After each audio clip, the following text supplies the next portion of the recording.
she's getting prepared to start her professional career in Iceland in a couple days. Is that right? Yeah, I fly out Monday. I just found out, which is exciting.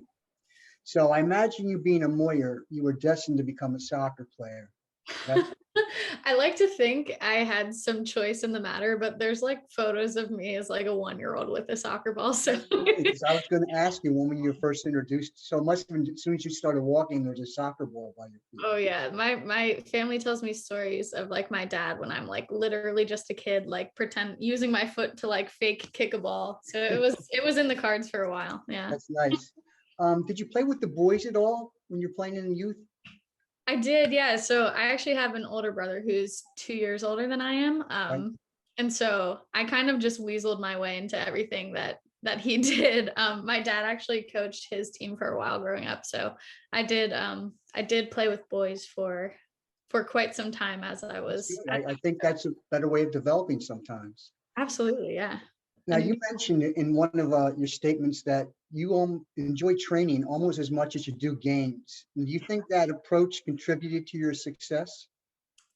I mean, absolutely. Yeah, it's really funny because I don't think in my life I've ever verbally said like, I don't want to go to training. Like obviously there's some days where you're not feeling as up to it as other days, but like for the most part I love to train. I love to be out with my friends playing the game that we all love and like using it as an opportunity to get better. And I really do almost love training just as much as games. It's awesome. I wish all players would say that and make a coaches a lot happier, I think. We definitely know Allen Iverson, that's for sure. Did your dad coach you most of your youth soccer career? He ended up coaching me late in my career, more like U17, U18 level. Before that I had different coaches, but he would obviously like, I think he's an awesome coach. So anytime I wanted to like go out and do individual work with him, he was always down to do that, which is awesome. And I don't know, I kind of appreciated his approach to it because he never really forced anything on me. It was never him being like, hey, let's go out to the fields and do this. It was always kind of on my own terms. Like if I wanted to ask for him to come out, like he was always down for it, but he never kind of pushed it on me, which is I think part of the reason why my love for the game is still so strong. It was always kind of, I hope that message is heard by parents. So he was never always positive with you. Yeah. Never critiqued you after a game or anything like that. So I mean, yeah, probably that's why it was so much fun for you. I know. I don't tell him enough, and I don't think he's listening right now. I don't think he has the link to anything, but no, that's one thing I always appreciated. Like again, even after games, if I wanted to talk to it, I could, bring up conversations and we would talk about the game and the tactics or how he thought I did. But again, he would never come to me and say like, without my permission, just say things to me about how I played or anything like that, which I always appreciate because it's definitely a weird thing as like a parent versus a coach. But yeah, no, I always appreciated it. Players are more successful when they have parents who are more positive, to be honest with you. Yeah. I like to think so. So I know FC Revolution is a club that maintains a kind of a family-like atmosphere. Yeah. Where they're really supportive of all the players, not just the strong players. Is that a good description of the club? Absolutely. I to this day, I know that there's a bunch of different routes you can go, but I think FC Revs is an awesome club. When I'm back home, luckily my uncle owns the club, so he kind of lets me join in on any trainings that I want to. But yeah, when I'm back home, it's such a great environment for me to train in, and I'm really grateful for it. I love what he's done with the club and kind of what it stands for. Yeah. I do too. Was there ever a moment though that you felt training or playing with another club or academy would have been more beneficial? Did it ever cross your mind? I kind of never had it that way when I was going through clubs. I do think in general having different coaches and different perspectives is so huge. So I love to even just get in on different training sessions with different coaches, but I never felt that like the route I was on wasn't enough for me. but no, I do love like the idea of getting in on different sessions just to get a different perspective. But Well, yeah, obviously, the route you took to playing professionally worked out for you. yeah, Um, it did.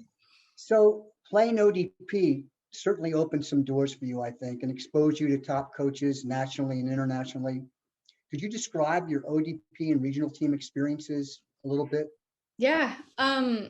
So I don't even know what age group I had my first tryout. I think it was pretty young, around like, what age group do you start? Like, You start 12 now, but it might have been okay, 13 for you. okay. I was gonna say I think it was around the U12 or U13 level. And yeah, my my dad like mentioned it to me, and I was like, yeah, that sounds awesome. So I started at a young age, and then um yeah, I was able to be kind of recruited into, I did like, I don't know if they're still going to Rhode Island or doing those regional team camps or anything like that. Well, we have a very different way now because of Okay. COVID, but we're still doing the same thing. Okay, right. Well, so yeah, so I was able to go to some events where there were regional team scouts. And then at those regional team events, there were national team scouts. And I think yeah, I forget where it was, but at some regional team event there was a national team scout who ended up really liking me, and that's kind of how I got into the youth national teams. At the U14 level was my first time, and yeah, so I'm forever grateful for my journey. I definitely wouldn't have had the career I've had if I didn't do ODP. So Are you ever apprehensive about entering a training session, at a high level or a game or somewhere where somebody's scouting you? You get nerves before those type of things? I mean, I feel like it's human nature to get nerves, and I definitely, I don't think I get too nervous about anything, because at the end of the day it's just playing the game that I've always played since I was a kid. But no, like, I think acknowledging the fact that nerves are there is so important. If you almost try to dismiss it and act like you're okay, like sometimes that's worse. So if I ever am feeling nervous, like I acknowledge that it's there, and I kind of just try to like, I think acknowledging it helps take away the power of it a bit. So I'm like, yeah, I'm nervous, and that's okay. Like, I'm gonna play anyway. And yeah, That's a good message, seriously. You played high school soccer at Wyomissing, correct? I did. Yes. Yeah. Did you feel you missed out? Do you think players who don't play high school soccer miss out on all the fun if they're just playing academy or focusing on club and not playing high school? I think everyone obviously has their own route, and I know people who didn't play high school who don't feel they've missed out. But I know for me personally, like, high school was one of my favorite time periods, just because it's like, it's your friends from school, which is such a cool opportunity. And for my high school specifically, we always had like good crowds, and yeah, all my friends from high school would come to the games, and we had like great student sections. And we were so annoying as players. We would come up with celebrations beforehand and like I go over like to that. our crowd and do all that stuff. But no, I like, looking back on my career, high school soccer is one of my favorite times. So I would have been sad if I didn't get to experience that. Yeah, and I suspect you're still friends with all of them too. I am, and it was super special because I went to the same school as my whole family, really, on my dad's side went to the same school. So I played with two of my cousins one year, Jesse and Mia. We were all on the same team, which was super special. Yeah. I can imagine. So after high school, you're actively recruited, and I suppose your dad and your uncle were pushing you to Florida State or Virginia, but you chose Penn State. I'm trying to be funny. Yeah, exactly. Okay, because I know you and your dad, and I guess your mom went to Penn State too? Yeah, my mom swam at Penn State, so we're I remember. Okay, so definitely, you guys all bleed blue and white. I know that. yeah. Mm-hmm. But there were other colleges interested in you, correct? Yeah, yep. I mean, ever since I was young, it was kind of my dream to go there. I wanted to follow in their footsteps. During the recruiting process, I had a bit of defiance in me, and I was like, I don't want to go there. Like, I want to do my own thing and like kind of have my own path. And then I looked at a few other schools, and then I ended up visiting Penn State, and I was like, dang, I was like, I like this way too much to kind of go anywhere else. I fell in love with it when I went there. And so, yeah, it was a no-brainer at that point, but I was actually considering some other schools. That's funny because I think your father's probably the biggest Penn State athletic fan I know. I mean, he follows every sport. He's up there for sure. Now, I wanted to ask you too, representing the national team, how special is that when you walk out on the field, or what's the feelings? Did you ever dream about playing on the national team? Oh yeah, no, it's still a dream for sure to hopefully one day get a chance with the full team. But no, even at the youth levels, I went to a few, like I was going to a bunch of training camps at a young age. So Mhm. I would we would go and train for a week together or for 2 weeks, but I hadn't actually played in an international game until the U18 year.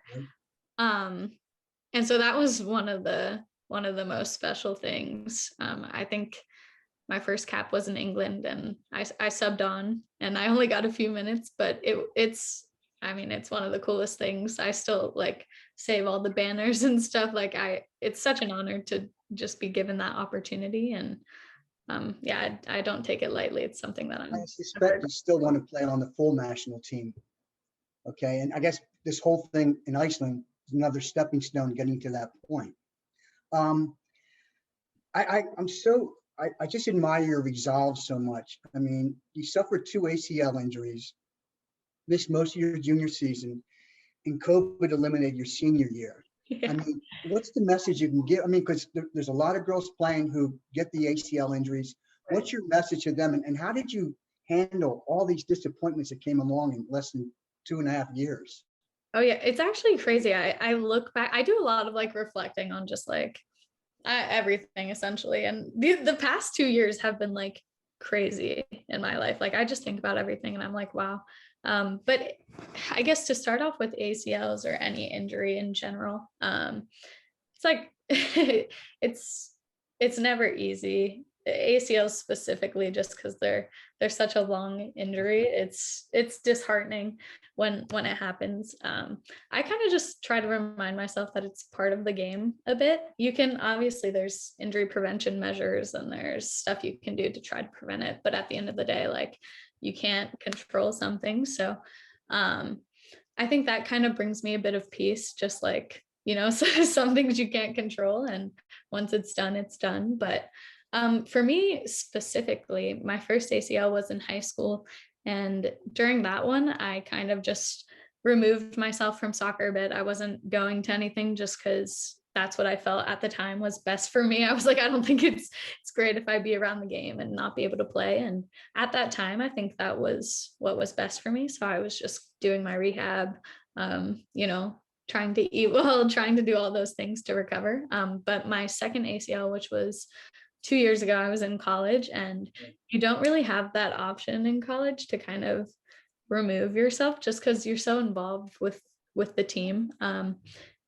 But luckily, not luckily, because I would have preferred she didn't get injured, but one of my teammates ended up also having an ACL. So I kind of had a partner through it all. And I guess for me personally, I kind of realized that like a support system and meaningful human connections is kind of what helps everything.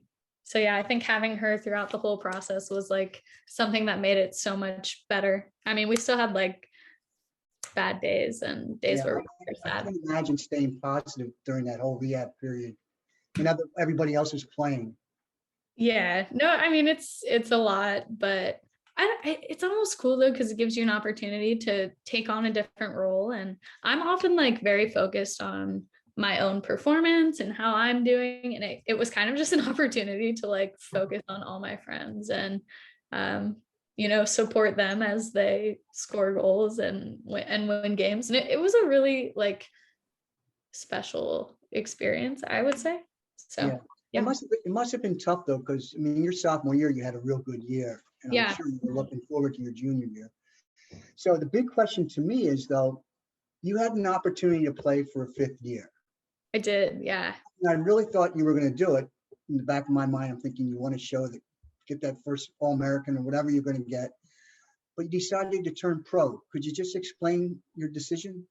Yeah. So I actually had 2 years of eligibility left because my junior year was a redshirt year because I got hurt. And then my senior year was, they're calling it like a COVID year because we couldn't play, obviously. So I technically had 2 more years that I could have stayed. And I think a lot went into the decision. There were a lot of kind of moving pieces. One of them being the fact that I had graduated, like I was set to graduate in December anyway. But at the end of the day, like the only explanation I really have is that just like I felt in my heart that it was kind of time to move on and experience something new. And I'm always gonna like be grateful for my time at Penn State, and I loved it. I love the people there, and I stay in contact with all of them, some of my best friends. But I just felt that like I had grown so much there, and it was kind of like,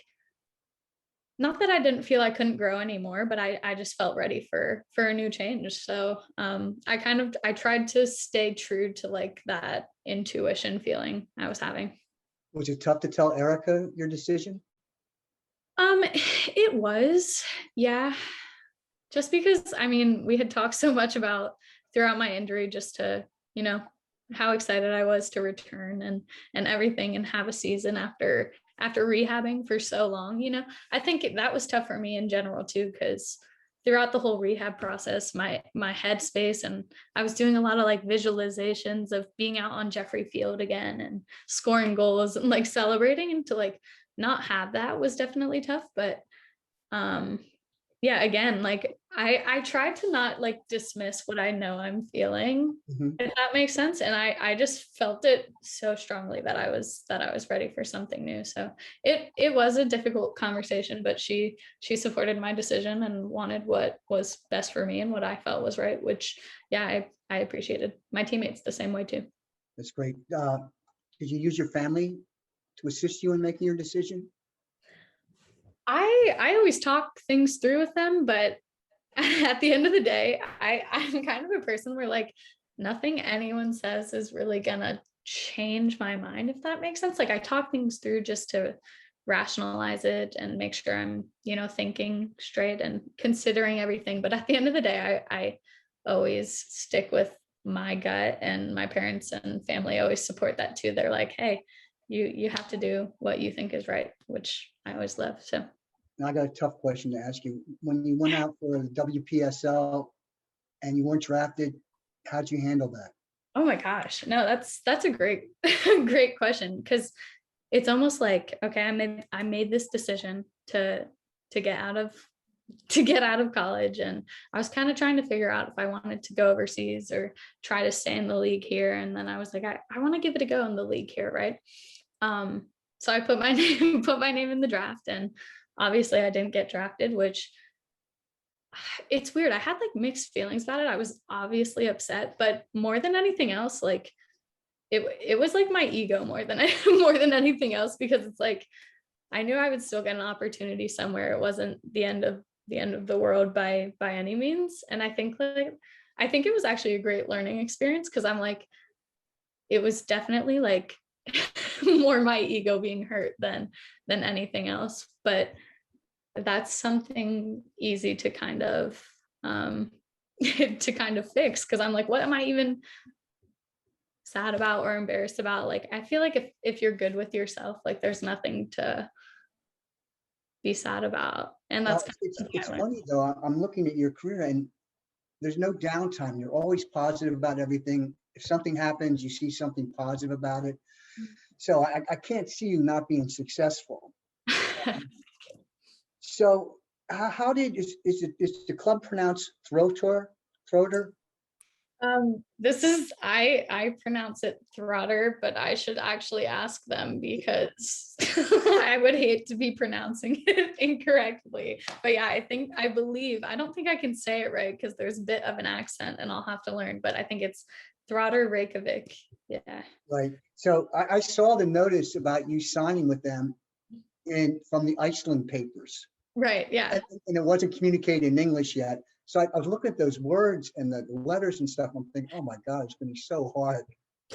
But I assume they all speak English though, because everybody else does all over. Yeah. No, luckily, I've heard that most people there speak English, which I'm happy I'm happy about. Yeah. Now, your training starts in May. Is that correct? Yeah, so they're actually, the team is in preseason right now, and then the actual season runs from May to October. Wow. Mhm. I didn't realize it was so long. But so your flight's on Monday. Yep. Okay. It's been a long time since you played in a real game, So long. but you've been training hard with the Revolution people the whole time, right? Yeah, well, so my last actual competitive counting game was the end of August 2019, which is so long ago. But I don't feel that way just because even when we didn't have our season in the fall with Penn State, we were training, we were playing like 11s on Jeffrey. So, I've been playing in some random scrimmages and this and that. And when I was out in Seattle, we had a scrimmage against Portland. So like, I feel like I've been playing, Good. but a game that actually like matters or like counts, I haven't played in since August. So I'm eager to actually have a season. I'm so excited. So you never visited Iceland yet. This will be your first No, time. this will be my first time. Yeah. Okay. And did you talk to the manager? Yeah, it happened pretty quickly because things didn't end up working out in Seattle, which again was like another. I don't know. Again, I feel like everyone thinks success. It's so cliche, but you think it looks like this a bit, or like little bumps in the road. And I feel like for me currently, it was like, okay, I didn't get drafted. I had a chance in Seattle. That didn't work out. You know what I mean? But it actually happened like pretty quickly after that. I came back home and I started speaking with my agent just about looking at options in Europe, and this came about. He showed some clips of me to the coach at Trotter, and he was really interested. So I got on the phone with him, and it kind of went from there. Yeah. I guess they look at you playing center midfield. Yep. Good. Now there's two American girls there, right? Katie Cousins and Shaylin Munson. Do you know Yeah. them? Yeah. So Katie, and then I actually, so it's really funny because when I was on the phone with this coach, I didn't know that two Americans were already there. And he was telling me, he's like, yeah, so when you get here, you'll be living with two Americans, this one girl, Katie Cousins. And I was like, are you lying? Because, oh my God, if she ever sees this, she'll laugh. But growing up, like I idolized Katie Cousins. Like she was like my role model. I remember one regional team camp, she was like a camp counselor. Like she's a few years older than I am, so she was Right. kind of just coming back to help out, and I was like starstruck. I remember like texting my dad. I was like, oh my God, like Katie Cousins is here and whatever. So I ended up going to a few national team camps with her, and I've met her. So I'm not like very close friends, but I do know her. And then Shaylin, I met once when I was really young. So I kind of know them, but I'm not close with them yet. So I'm excited. I think it'll be good feeling knowing there's two Americans there that you can confide in initially. I Yeah. know I'd be nervous as hell, but you seem to take things so natural. It's crazy. I like to think that I'm a pretty easygoing person. So I kind of I try not to stress too much because I think things work themselves out. Well, it's not just that. I mean, you seem so mature in your views and your attitude and your approach to life and soccer. I think it's incredible. I appreciate that. Thank You you. got to be a coach someday. I hope. I hope. I don't know what I want to do. For a while I wanted to coach, and I know that I love to help people, but I'm kind of trying to figure out in what fashion I want to do that when I get away from soccer. I'm not sure it's coaching anymore. I think I kind of just appreciate health and wellness in general, and just how much that can affect the way you view life, the way you live. Just so I'm very interested in like holistic health, alternative health, and I think I might go down the road of something along those lines. But yeah, I always think that I can help other people, I don't know, see things a little differently or live a little like more freely. That's what I love to do. We talked a little bit about maybe your mom and dad or your family or even Mike going to watch you play. Have they put together anything, an itinerary about when they want to see you play and what dates and what month? When I'm in Iceland, are you asking? Yeah. They haven't come up with anything quite yet, but I do know that they're eager. Like I was telling you earlier, they're eager to get out and see me, but also see the country. I heard it's very beautiful. So they don't have anything planned yet, but COVID permitting, I hope they'll be able to come out at some point. Yeah, a lot of daylight coming up for you, I guess. Yeah. You've been so successful. You've handled everything so well. What advice would you give to a young boy or girl who aspires to play in college or even professionally? What's the attitude they should have, and how should they approach playing soccer? That's such a good question. I feel like for me personally, something that I always kind of fall back on is my belief in myself. I think that's really where success kind of starts from. It's like, because at the end of the day, I see everything as like a learning opportunity. So if I'm with a certain coaching staff, I like to think I try to be a sponge. I try to soak up what I can. But at the end of the day, like some coaches won't love you, others will. And so you kind of, with every experience you're in, or at least something I try to do, is just to fall back on, my belief in myself and my confidence in myself, even if someone else doesn't necessarily see it, I guess. I think that's something that's been so helpful for me. By the way, are you strong academically also?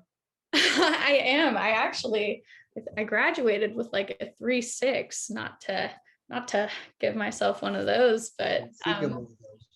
yeah.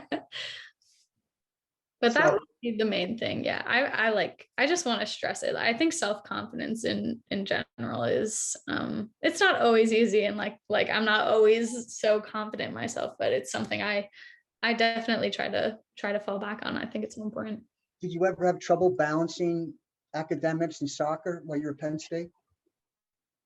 It's definitely a big adjustment when you get there. And I think specifically because I care so much about soccer and it's my passion, I kind of, at times, I had to check myself and make sure I was balancing it. But for me specifically, and with the resources we had there, I felt I was quickly able to find a balance that worked for me. Because it's a lot. It's soccer, it's Yeah.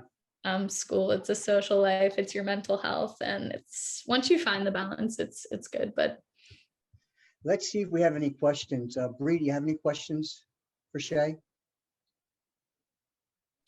Yeah, we have one right now. Guys, if you have more questions, please go ahead and type them into the Q&A.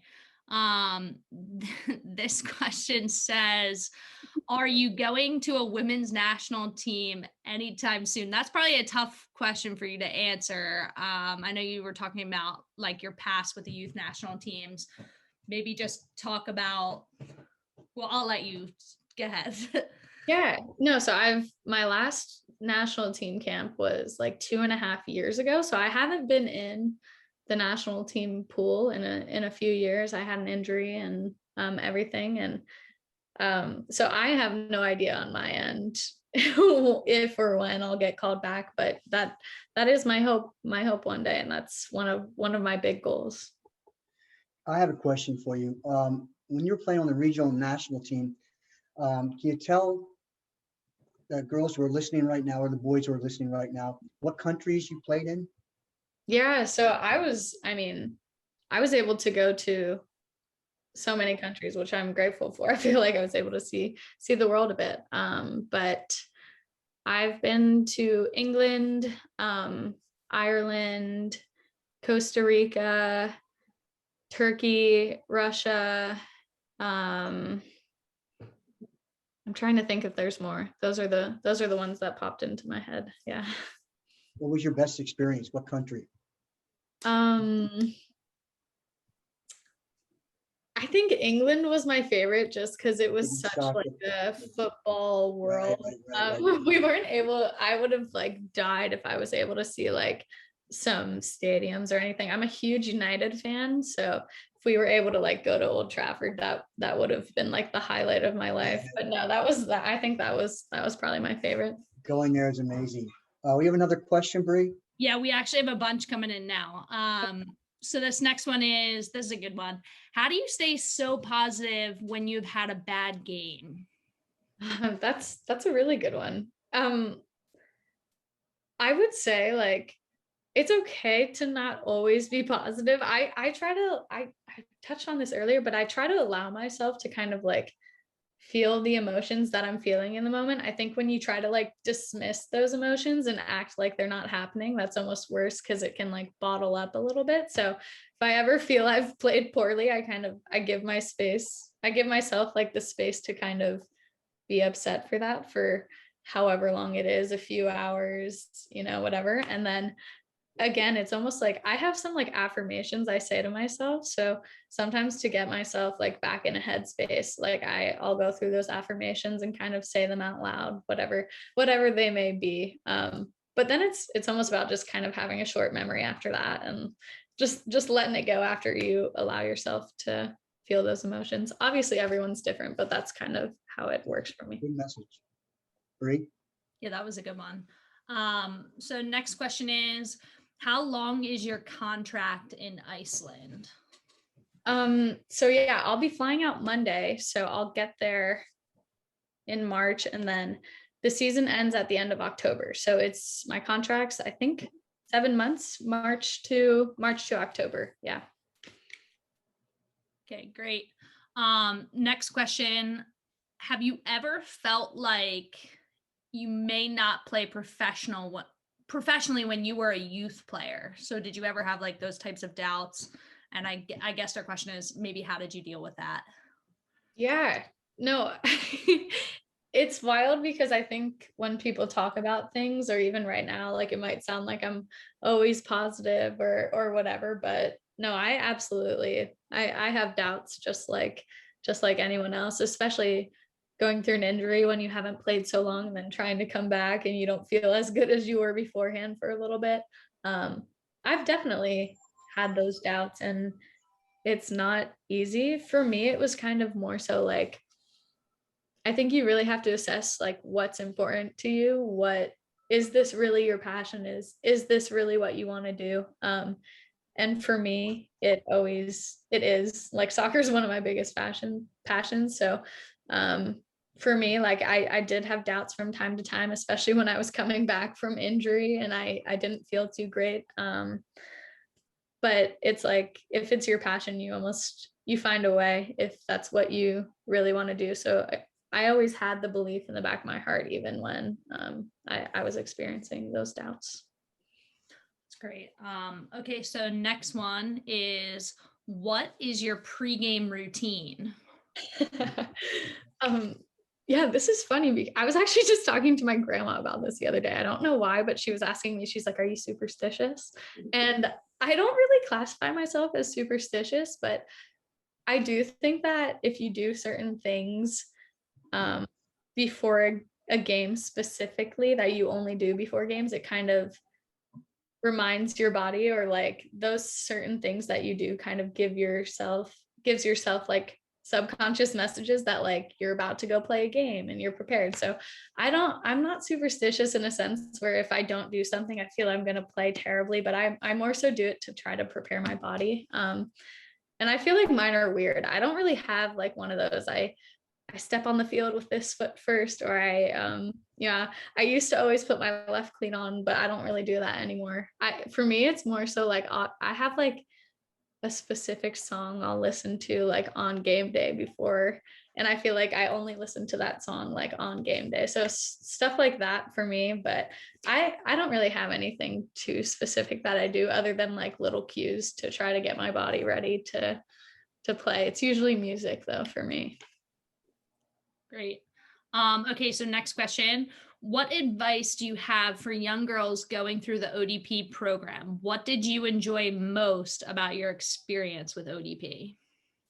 Yeah, advice again. And I think this doesn't get talked about enough. It's just that like I really hope that it is a fun experience for everyone. Like I know that it can be so stressful, especially with like rosters and did you make this team? Did you make that team? Are you going to start? And that all matters. Obviously, you're passionate about the game if you're in this program, but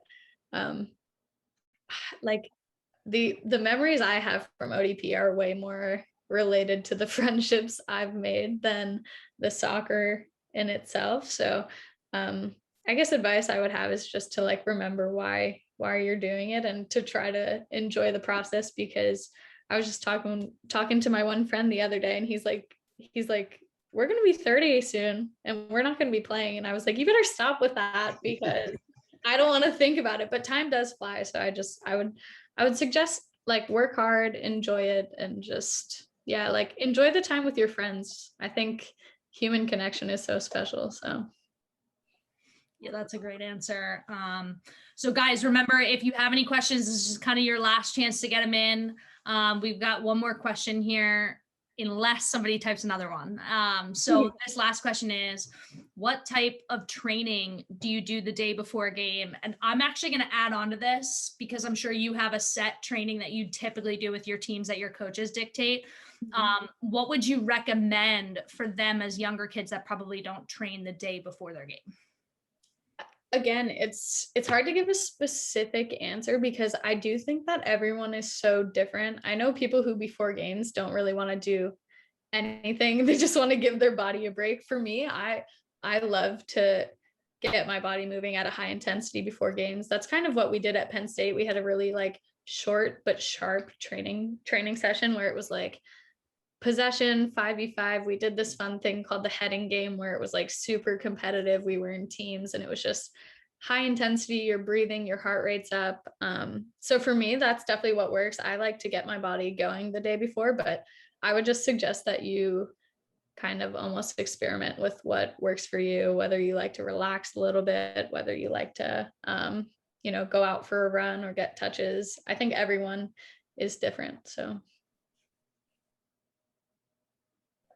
all right, well, I think that is the end of our questions, unless Mike, you have any additional questions. No, I just want to tell Shea what an amazing role model you are for Eastern Pennsylvania. And the fact is, we're all so proud because you came through the whole program, and we'll be following you and hoping you're successful in the next 3 or 4 years, and hopefully see you on the national team one day. But thanks.